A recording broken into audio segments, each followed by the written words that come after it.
Tiger's golf swing. Now over the coming minutes I'm going to detail to you exactly the changes that Tiger has made to his golf swing over the last 6 years. Now on the left hand side that's Tiger in 2001. On the right hand side that's Tiger today, present day. Now if we look closely here at the overall setups, very little has really changed except for the fact that on the right hand side Tiger appears to be leaning a little bit more towards his left side. Now, if we watch the initial takeaway of both swings, we'll start with the one on the left here. Now, pay particular attention to the Nike sign on Tiger's baseball cap. Watch how it moves back behind the marker there. Okay, so we've had a sizable amount of head movement there towards his right foot. Now, let's have a look at Tiger in present day here. If we look at his initial movement, it's not as much as back in 2001.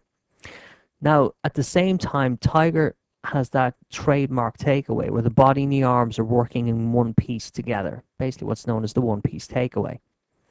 Now, if we continue on the swing here, the one thing that we'll notice about the top angle of the backswing here will be the difference in the arm heights. Now, what I mean by that is on the left-hand side of the screen, back in 2001, Tiger's swing would have been very upright. Now today, Tiger has created a much more flatter swing. What I mean by that is that his right arm and his right hand and left hand are further behind his head, creating a flatter and more rounded swing. It's also the reason why his hands are nowhere near as high as what they used to be in 2001. But if we look carefully there, the interesting thing about the initial head movement was that if we go back to the halfway point here and here. Now if we look at it carefully, in 2001, Tiger had a lot more initial head movement, say in the first 3 or 4 feet, and then less, of course, today. But if we take both swings to the top of the backswing here, they're the exact same in terms of full head movement there and there. The only difference is on the right-hand side, Tiger kind of did it as a gradual movement throughout the entire backswing, where in 2001, Tiger more or less just got his weight onto his right foot first, kind of anchored his body there and then just got his shoulders to turn around that point. So an interesting thing. Now, one of the things that Tiger seems to have done now over the last, say, 5-6 years now, and it's something that's kind of plagued him a little bit, is the head height when he comes down to hit the golf ball. Now, if we look at 2001, let's have a look at Tiger as he goes to hit down on the ball here. Notice how the head level drops a little bit. Okay?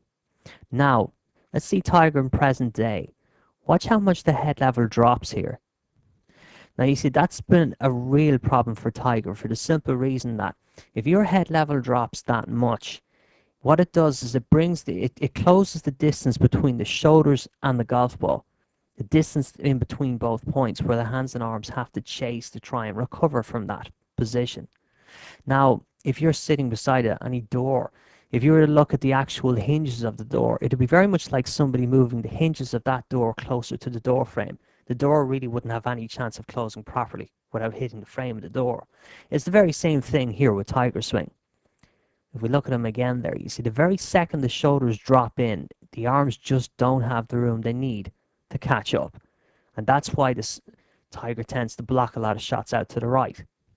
Now, in my experience, I feel the Tiger looking at a swing in 2001, the dropping motion down from that level, it didn't really hurt him because if you're an upright swinger, it just means the club is coming down on a slightly steeper angle, which still really meant Tiger would still hit relatively a straight shot.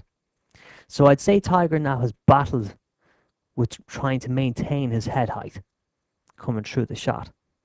Now, many great players have had to deal with this problem. One of the most powerful elements of power in a golf swing, you see, is to keep your head and shoulders behind the ball as you hit through the shot. Of course, the downfall of overdoing that is that the head level drops too much.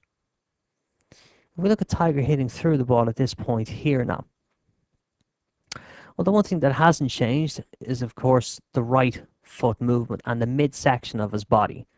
If we draw a circle around Tiger's his right foot on both here, if we look carefully, you'll see how much the right heel comes up. Now, that's really just a natural reaction to the lower half of the body moving.